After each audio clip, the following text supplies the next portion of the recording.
Hello students, स्वागत है आप लोगों का राजा रेड्डी पब्लिकेशन के इस यूट्यूब चैनल में। हम लोग पढ़ रहे हैं केमिस्ट्री का एक चैप्टर 12th क्लास का। इस चैप्टर का नाम है रासायनिक बलगत। इससे पहले हम लोग जो है पार्ट 3 तक पढ़ चुके हैं। जिसको आप नहीं देखें तो चैनल इस वीडियो के डिस्क्रिप्शन में है या प्ले लिस्ट में, वहाँ से देख सकते हैं। तो हम लोग स्टार्ट करने वाले पार्ट नंबर 4। तो उससे स्टार्ट करने से पहले अभी तक हमारे चैनल को सब्सक्राइब नहीं किए तो चैनल को सब्सक्राइब ज़रूर कर दीजिए। तो चलिए स्टार्ट करते हैं। सबसे फर्स्ट इस वीडियो में पढ़ेंगे जो है किसी रासायनिक अभिक्रिया का जो है ताप पर किस प्रकार जो है डिपेंडेंसी होता है ताप पर। उससे पहले हम लोग पढ़ेंगे एक टॉपिक जिसका नाम है एक्टिवेशन एनर्जी।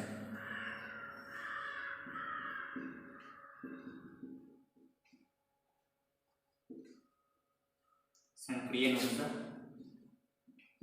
या एक्टिवेशन एनर्जी, इसको सिम्बलाइज करते हैं ई ए से, कैपिटल ई और स्मॉल ए। चलिए इसको समझने का प्रयास करते हैं। हम इससे पहले एक अभिक्रिया पे चर्चा करेंगे। किसी भी जो है रासायनिक अभिक्रिया पे देखते हैं, मान लेते हैं यहाँ पे हाइड्रोजन और यहाँ फ्लोरीन H2O का अभिक्रिया कराते हैं तो बनता है आपका HF। क्या बनता है? HF। संतुलित कर देते हैं इसको, तो यहाँ दो यहाँ दो यहाँ दो से हम मल्टीपल कर देते हैं तो ये संतुलित हो जाता है। जिसमें से यह वाला पार्ट आपका हो गया अभिक्रिया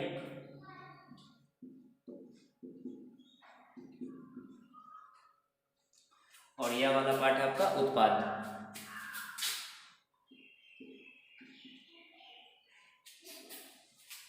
तो यह अभिक्रियक हो गया, अभिक्रियक से क्या बन गया? उत्पाद। और यह कैसे अभिक्रिया हो उसको हम समझते हैं। इसको समझते हैं हम। तो यह H है, हाइड्रोजन 2 है, इसमें ऐड हो रहा है फ्लोरीन 2।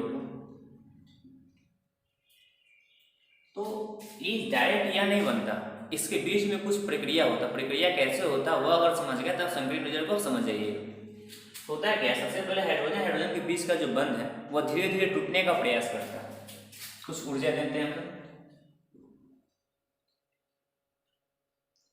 तो इस हाइड्रोजन के बीच का जो बॉन्ड है वह धीरे धीरे टूटने का क्या करेगा? प्रयास करेगा। और साथ में ये जो फ्लोरीन और फ्लोरीन का बॉन्ड है वह भी जो है धीरे धीरे टूटने का क्या करेगा? प्रयास करेगा। यह दोनों बॉन्ड धीरे धीरे अपने आप में जो है टूटने का क्या करेगा? प्रयास। अब यह टूटेगा तो साथ में एक और प्रक्रिया होता है। यह दोनों जो है आपस में जुटने का प्रयास करता है। हाइड्रोजन और फ्लोरीन दोनों आपस में जुड़ने का क्या करता है? प्रयास। यह सब टूटेगा, यह दोनों बॉन्ड टूटने का प्रयास करेगा, लेकिन यह दोनों जो आपस में जुड़ने का प्रयास करेगा। तो इसके बाद ही जो है यह बन जाता है, यह दोनों जुट कर बना लेता है आपका HF और यह बना लेता है HF। तो ऐसा ऐसा कै को मॉलिक्यूल बनता है? 2। देख रहा है 1 1 2 और जैसे HF देख रहे हैं क्या बन गया? 2 बन गया। तो इस तरह से अभिक्रिया क्या होता है? संपन्न होता है इसमें। लेकिन इस अभिक्रिया के में आप देख रहे हैं कि इसके बनने में जो है एक बीच वाला पार्ट, एक बीच वाला क्या चाहिए? पार्ट। इस बीच वाले पार्ट को जो है, जो अभिक्रिया के बीच वाला भाग होता है जहाँ टूटता है बॉन्ड और जहाँ बॉन्ड जुड़ता है दो अणुओं के बीच, परमाणुओं के बीच, तो उस वाले पार्ट को ये हम कहते हैं मध्यवर्ती। मध्यवर्ती कहते हैं इसको। तो अब हम जो भी अभिक्रिया करवाने के लिए जो है किसी रासायनिक अभिक्रिया में जो अभिक्रिया करवाने के लिए जो भी ऊर्जा देते हैं वह उत्पाद के लिए नहीं देते हैं। हम जो ऊर्जा देते हैं बाहर से उस अभिक्रिया को कराने के लिए, तो वह सिर्फ हम मध्यवर्ती करने के लिए देते हैं, मध्यवर्ती के बनने तक के लिए। यहाँ ऊर्जा दी इसमें तो मध्यवर्ती बन, तो मध्यवर्ती तक बनने तक हम ऊर्जा देते हैं। उसके बाद ये अपने आप ये सब टूट जाता है, आपस में जुड़ जाता है और उत्पाद का निर्माण कर लेता है। तो इस अभिक्रिया से मध्यवर्ती, अभिक्रिया से क्या मध्यवर्ती बनने के लिए जो ऊर्जा देते हैं उस ऊर्जा को हम कहते हैं कौन सा ऊर्जा? संक्रियण ऊर्जा। रासायनिक अभिक्रिया के जो है अभिक्रिया से जो है उसके मध्यवर्ती बनने तक हम जितना ऊर्जा देते हैं उस ऊर्जा को हम लोग क्या कहते हैं? संक्रियण ऊर्जा कहते हैं। जो आप आसानी से समझ गए। अब हम संक्रियण ऊर्जा को पढ़ेंगे जो है ग्राफ के रूप में। तो सबसे पहले इसका स्क्रीनशॉट कर सकते हैं। तो चलिए इसको ग्राफ के रूप में समझने का प्रयास करते हैं।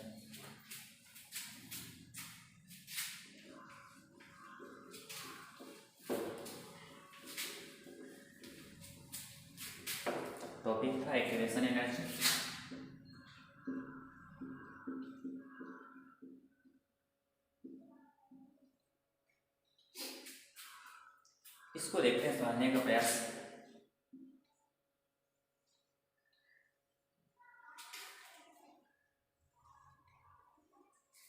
एक्स अक्ष, वाई अक्ष, एक्स अक्ष, वाई अक्ष और जिन। इस वाले में हम अभिक्रिया लेते हैं या अभिक्रिया ही लेते हैं। अभिक्रिया अक्ष या ऊर्जा। तो हम रासायनिक अभिक्रिया करवाने के लिए, मतलब कोई रासायनिक अभिक्रिया था हमारा H प्लस जो है H2 प्लस F2, तो इससे बन रहा था HF 2 मोलिक्यूल। तो इसमें जो है आप देख पा रहे थे कि जो है बीच में जब टूट रहा बन रहा था वो कैसे होता है। हम जो है इस करवाने के लिए अभिक्रिया कुछ ऊर्जा दे रहे हैं, तो ऊर्जा दे रहे हैं किसमें, अभिक्रिया में देंगे। ऊर्जा किसमें देंगे, अभिक्रिया की। तो मान लेते हैं कि हमारा यहाँ से अभिक्रिया का ऊर्जा हम देना क्या के पा रहा है, तो ऊर्जा यहाँ पे ज्यादा है, तो ऊर्जा हम कुछ दिए,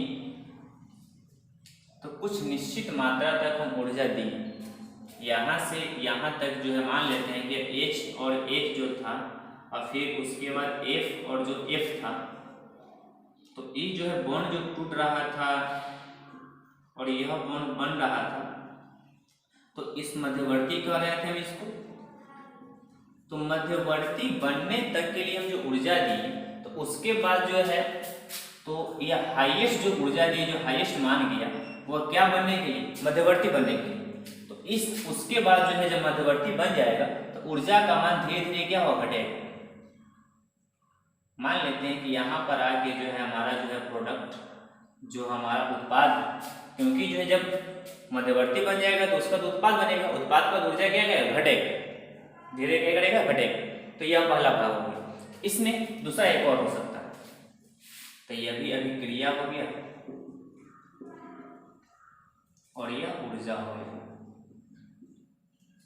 तो इसको अभिक्रिया करवाएं तो यह R से स्टार्ट और रिएक्टेंट से अभिक्रियक से यह गया ऊर्जा हाईएस्ट जब बन गई हमारा इस वाले पॉइंट।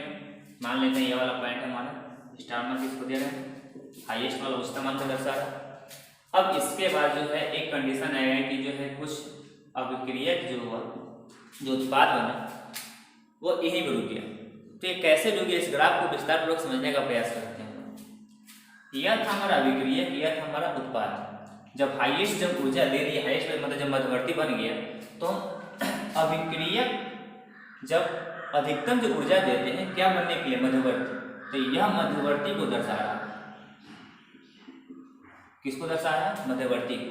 तो मध्यवर्ती तक का जो ऊर्जा होगा हमारा, इस मध्यवर्ती तक जो ऊर्जा देंगे, उस मध्यवर्ती तक की ऊर्जा को हम कहते हैं संक्रियन ऊर्जा। तो यह वाला हो गया हमारा संक्रियन ऊर्जा, संक्रियन ऊर्जा। अब यहाँ देख पा रहे हैं क्या कि यह वाला ऊर्जा है इसका, और एक यह वाला इसका ऊर्जा है। यह अभिक्रिया का है और यह किसका, उत्पाद का। इस वाले में यह अभिक्रिया का है और यह उत्पाद का। यहाँ पे अभिक्रिया का ऊर्जा का मान ज्यादा है, उत्पाद के जो है ऊर्जा का मान क्या चीज है, कम। क्योंकि ऐसे बढ़ेंगे ऊंचाई पे तो ऊर्जा का मान बढ़ते जाएगा। तो अभिक्रिया का ऊर्जा का मान ज्यादा है, उत्पाद के ऊर्जा का मान कम। यह अभिक्रिया का ऊर्जा का मान कम है और उत्पाद की ऊर्जा का मान क्या है, ज्यादा। तो इसको अगर समझने का प्रयास करें तो अभिक्रिया की ऊर्जा का मान ज्यादा है, मतलब इस वाले में ऊर्जा का मान ज्यादा दिए, लेकिन उत्पाद में ऊर्जा का मान क्या चाहिए, कम। तो बर्तन में जो कुछ था भरा हुआ, तो इसमें हम जो है H था और प्लस क्या था हमारा F2 था। तो इसमें ऊर्जा दिए, मान लेते हैं कि हम 60 यूनिट, कितना यूनिट, 60। लेकिन उत्पाद जो बन रहा है HF, इसमें जो ऊर्जा का मान मात्र कितना, 50। कितना, 50। तो यह 60 दिए, लेकिन यह कितना है, 50 है। मतलब इससे जो है 10 ऊर्जा जो है कहीं पे चला गया, बाहर चला गया बर्तन से। तो जब भी जो है किसी अभिक्रिया में उत्पाद के साथ ऊर्जा ही बाहर चला जाता है तो उसको कहते हैं ऊष्माक्षेपी अभिक्रिया।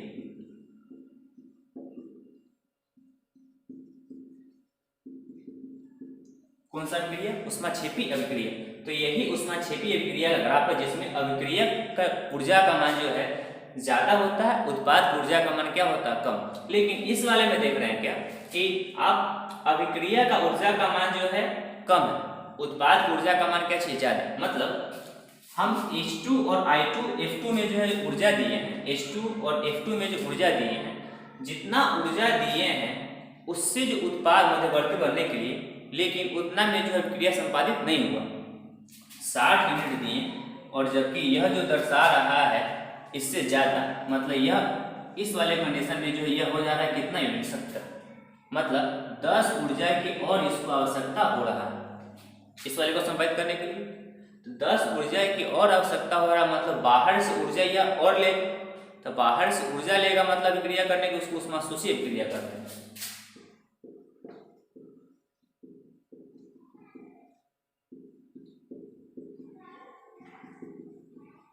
कौन सा अभिक्रिया करते हैं, ऊष्माशोषी। और इस वाले में मध्यवर्ती जो बन रहा है, तो मध्यवर्ती बनने के लिए जो ऊर्जा होगा वह होगा एक्टिवेशन एनर्जी, मतलब संक्रियन ऊर्जा। तो यह संक्रियन ऊर्जा को समझे ऊष्माक्षेपी अभिक्रिया में और ऊष्माशोषी अभिक्रिया में।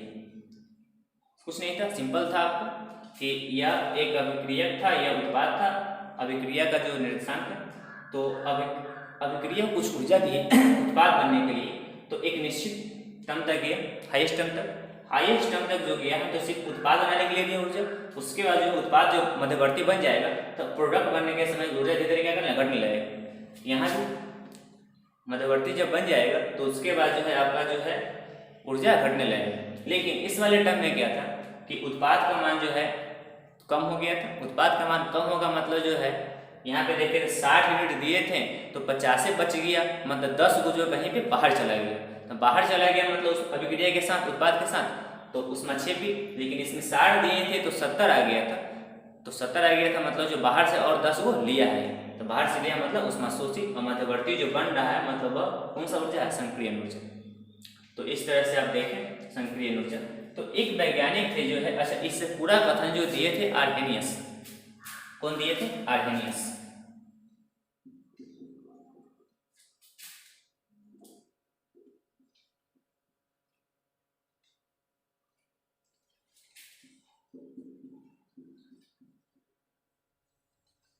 इससे पूरा कथन कौन दिए थे, आर्हेनियस दिए थे।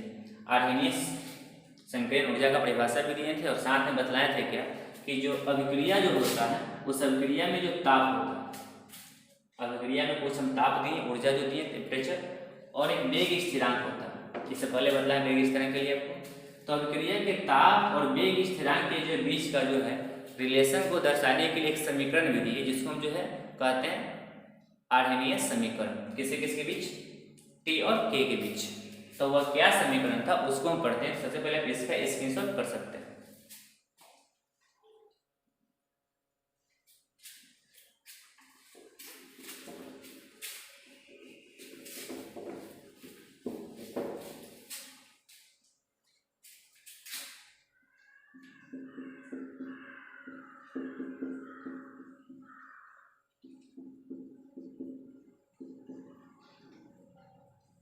आर्हेनियस समीकरण।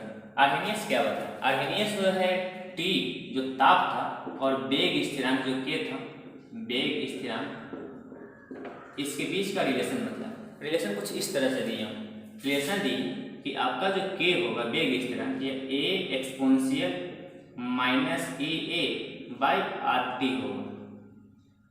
यही आर्हेनियस समीकरण था, जहाँ पर कौन क्या होगा, के मतलब वेग स्थिरांक होगा, ए मतलब होगा आर्हेनियस गुना,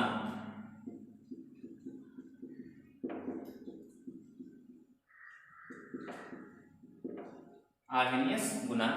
उसके बाद ई ए होगा आपका एक्टिवेशन एनर्जी संक्रियन ऊर्जा, आर होगा वेग गैस स्थिरांक जिसका मान आप जानते हैं 8.314 गुण जूल प्रति किलो प्रति मोल, और आपका टी होगा ताप, यह संक्रियन ऊर्जा होगा। तो यह था जो है आर्हेनियस समीकरण, मतलब अनेक अर्थ हो गया। अभिक्रिया के जो ताप और वेग स्थिरांक के बीच का संबंध बताने वाला जो समीकरण आर्हेनियस दिया था उसका आर्हेनियस समीकरण कहते हैं। समीकरण इस तरह से था, कौन क्या था, यह था। अब हम लोग पढ़ेंगे इसका अलग अलग ताप पर जो है किस तरह से होता है। एक कथन और जान लीजिए आप, जब यह टी ताप पर, तो टी ताप पर इतना है, लेकिन जैसे ही जो है ताप में जो है 10 डिग्री सेल्सियस से क्या करते, वृद्धि करते हैं, 10 डिग्री सेल्सियस वृद्धि हम कर देते हैं। तो 10 डिग्री सेल्सियस की वृद्धि करने पर जो है यह जो वेग स्थिरांक का मान होता है वैल्यू पुट कीजिएगा, तो वह जो वेग स्थिरांक जो है लगभग कितना गुना हो जाता है, 2 गुना हो जाता है। ये इंपॉर्टेंट ऑब्जेक्टिव है जो प्रत्येक साल जो है एक तो पूछता है एग्जाम में। तो आपने 10 डिग्री सेल्सियस की वृद्धि करेंगे आप, या T+10 कर देंगे आप, तब जो है यह अभिक्रिया जो वेग स्थिरांक है वह लगभग कितना हो जाएगा, 2 गुना हो जाएगा। हम इसके लिए जो अलग अलग ताप के लिए इसका फॉर्मूला डिराइव करते हैं।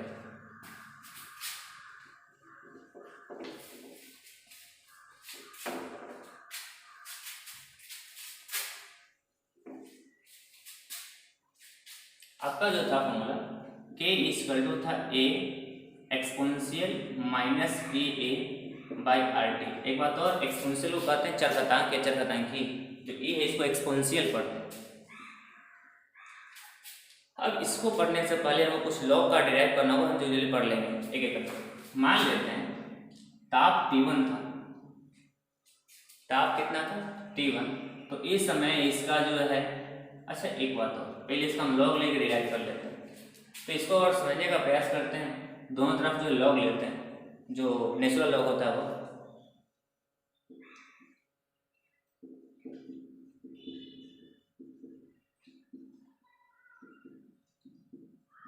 ये एलियन नेचुरल लॉग है, जनरल लॉग भी होता है। एक बार देख लेते हैं लॉग का फॉर्मूला कुछ टाइप का, उसको लिख सकते हैं। ये लॉग नेचुरल लॉग हो गया, और एक होता है जनरल लॉग, दोनों के बीच का रिलेशन भी होता है। ये एलियन इक्वल टू होता है 2.303 लॉग, ये इसका बेस E होता है, इसका बेस क्या होता है 10। ठीक है, इसका कुछ फॉर्मूला है लॉग का, जैसे जो है लॉग है और x के पावर m है, तो ये पावर बाहर हो जाता है और लॉग x बच जाता है, पावर बाहर और लॉग x बच जाता है। इसका कुछ और है लॉग का फॉर्मूला, जैसे log x plus log y है, तो यह हो जाता है लॉग x इंटू लॉग, मतलब simple log x into y. Divide plus वाला होगा तो मल्टीपल हो गया, माइनस होगा तो log x minus log y है, तो लॉग x बटा कितना हो जाएगा, y हो जाएगा। तो इस टाइप से कुछ इंपॉर्टेंट फॉर्मूला है जिसका आप जो लिख सकते हैं, इसका हमको इस यूज पड़ेगा हमको। तो इसको हम डस्ट कर लेते हैं। तो चलिए देखते हैं, दोनों तरफ एलियन लीजिए जो नेचुरल लॉग है। तो ये लॉग K हो गया आपका, और यह हो गया आपका log A exponential minus EA और बाई RT, ऐसा हो जाएगा। अब इसको तोड़ने का प्रयास करते हैं। ये लॉग K हो गया, इसको हम यहाँ लिख लेते हैं, जो जल्दी यूज पड़ेगा ज़्यादा स्पेस नहीं। तो यह हो गया लॉग K और इक्वल टू ये लॉग m इंटू n हो गया। अब देख पड़ेगा लॉग m इंटू n का फॉर्मूला खतर पहले पढ़े हम, x इंटू m का। x इंटू m मतलब जो है लॉग x प्लस लॉग क्या चीज m, यह y था तो y कर सकते हैं। तो यह दो टर्म है, a x या y, तो यह प्लस वाला में टर्म हो जाएगा। तो यह हो जाएगा log a plus log exponential minus EA by कितना RT, ऐसा हो जाएगा। इसके बाद लॉग K, तो यह हो जाएगा लॉग A प्लस, आप देखे थे कि जो है जो पावर वाला फॉर्मूला था उसको देख पा रहे थे, लॉग x के पावर m था तो पावर बाहर हुआ था और यह बेस वैसा ही था। उसी तरह इस वाला यह माइनस EA बटा RT कहाँ जाएगा बाहर, तो प्लस माइनस क्या कर जाएगा, माइनस EA बाई RT और लॉग क्या बच जाएगा E। जो लॉग E मतलब लॉग E मतलब एंटी लॉग होता है, एंटी लॉग और लॉग का प्रोडक्ट जो होता है वो क्या होता है, 1 होता है। जैसे x और x का इनवर्स -1, इसका प्रोडक्ट कितना आएगा, 1। उसी तरह लॉग एंटी लॉग का प्रोडक्ट कितना आता है, 1 आता है, मतलब लॉग E का वैल्यू कितना आता है, 1 आता है। इसको डिराइव करते हैं लॉग K, तो यह हो गया आपका log A minus EA by RT, इसका वैल्यू कितना हो गया, 1। अब यह लॉग K इक्वल टू, इसको थोड़ा सा चेंज कर देते हैं, माइनस EA बाई RT, इसको पहले लिख लें, इसको बाद में लिख लेते हैं। यही मेन इंपॉर्टेंट फॉर्मूला है, इसको हम ग्राफ के रूप में सबसे पहले समझने का प्रयास करेंगे, तो यह ग्राफ के रूप में भी इसको समझना है। तो यह इसको अगर समझने का प्रयास करते हैं, रिलेशन है y equal to mx plus c। इस टाइप का ग्राफ कैसे होता है, आपको जो पार्ट 2 में बता चुके हैं, पार्ट 2 को देख सकते हैं। तो आप इसका ग्राफ बनाते हैं।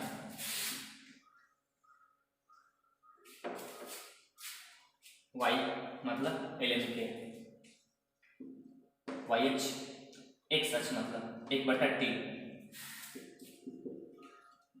ओरिजिन, उसके बाद C से स्टार्ट हो रहा, मतलब यहाँ से स्टार्ट होगा LN A से, या नीचे ही करोगे यहाँ माइनस है, क्यों आएगा पार्ट 2 में बता चुके आपको। अब उसका बच गया क्या, EA/R, तो यह जो ढाल होगा आपका, यह EA/ कितना होगा, R, यही होता है आर्कनियस का ग्राफ। ये आपको इसकी जीवे समझ गया। हम इसको डस्ट करेंगे, इसके इसी कर सकते पूरा। चलिए थोड़ा साइड करते हैं।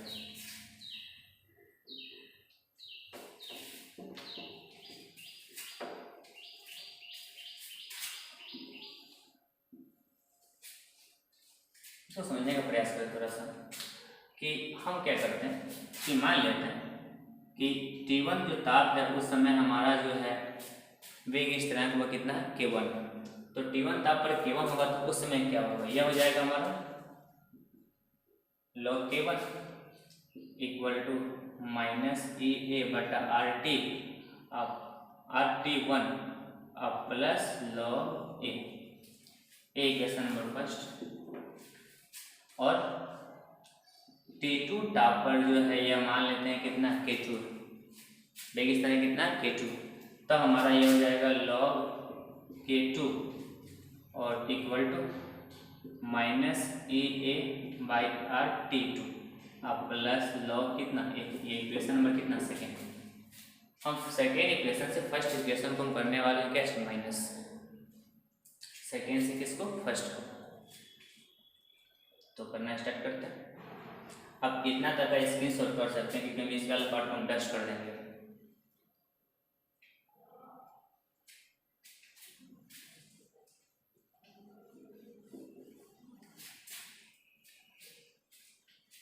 माइनस करेंगे तो log K2 LHS वाला पार्ट से माइनस होगा, RHS वाला LR से माइनस होगा, तो ln K2 minus log K1 equal to या माइनस EA/RT2। इससे माइनस करते हैं इस वाले पार्ट को, पहले यह लिख लेते हैं, प्लस ln A, माइनस करना मतलब माइनस से मल्टीपल होगा तो यह प्लस हो जाएगा EA/RT1, और यह प्लस माइनस क्या हो जाएगा, माइनस log A। तो यह वाला पार्ट इससे क्या हो जाएगा, कट जाएगा, तो कटने के बाद बचेगा यह log K2 क्या हो गया, मतलब समझ रहे हैं M-N। तो थोड़ा पहले आपको तो लॉ का फॉर्मूला बताना है कि जब भी डिवाइड होगा माइनस होगा तो वो डिवाइड में चले जाएगा, K2/K1। इसके बाद बच गया यहाँ पे माइनस EA/RT2 और प्लस EA/RT1, ऐसा हो जाएगा। तो यह ln K2/K1, इसमें से आप कॉमन कर लेते हैं EA/R, तो अंदर बच जाएगा 1/T1 माइनस 1/T2। तो इस टाइप का भी आपको क्या आ जाएगा, रिलेशन। एक और कर सकते हैं इसको चेंज अप, जैसे अगर इसको जनरल लॉग में चेंज करना है तो जनरल लॉग में चेंज कर सकते हैं, कि क्या होता है रिलेशन को 2.303 का, यह हो जाएगा 2.303 log K2/K1 equal to EA/R 1/T1 minus 1/T2। तो इसको आप चेंज करना चाहते हैं तो चेंज कर सकते हैं, यहाँ ऐड कर देते हैं। तो यहाँ से log K2/K1 फाइंड करते हैं, तो K2/K1 फाइंड कर 2.30, तो यहाँ मल्टीपल का इधर डिवाइड कर लेते हैं, तो यह हो जाएगा EA/2.303 R, और उसके बाद 1/T1 माइनस 1/T2। यह है इम्पोर्टेंट बेसिक फॉर्मूला। तो यह फॉर्मूला तब यूज करेंगे हम लोग जब आपको जो है अलग अलग ताप पर अलग अलग वेग स्थिरांक दिया रहेगा, तो उस समय आपसे पूछ सकता है कि जो EA का मान निकाले, या आपको जो है निश्चित ताप पर पूछ सकता है, तो उस समय इसका न्यूमेरिकल क्वेश्चन फॉर्मूला यूज होगा।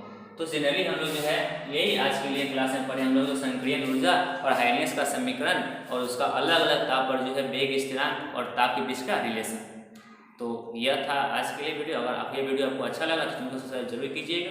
एक 2 पार्ट और होगा हमारा, उसके बाद पढ़ेंगे हम लोग जो है अभिक्रिया के जो है वेग स्थानांक पर जो उत्प्रेरक का क्या प्रभाव पड़ता है। आज हम ताप पढ़ें, उसके बाद पढ़ेंगे उत्प्रेरक का प्रभाव और एक प्रभावी संकट का सिद्धांत, उसका चैप्टर क्या हो जाएगा, समाप्त हो जाएगा। तो लगभग अप्रॉक्स मानिए कि ये सेकेंड लास्ट वीडियो है।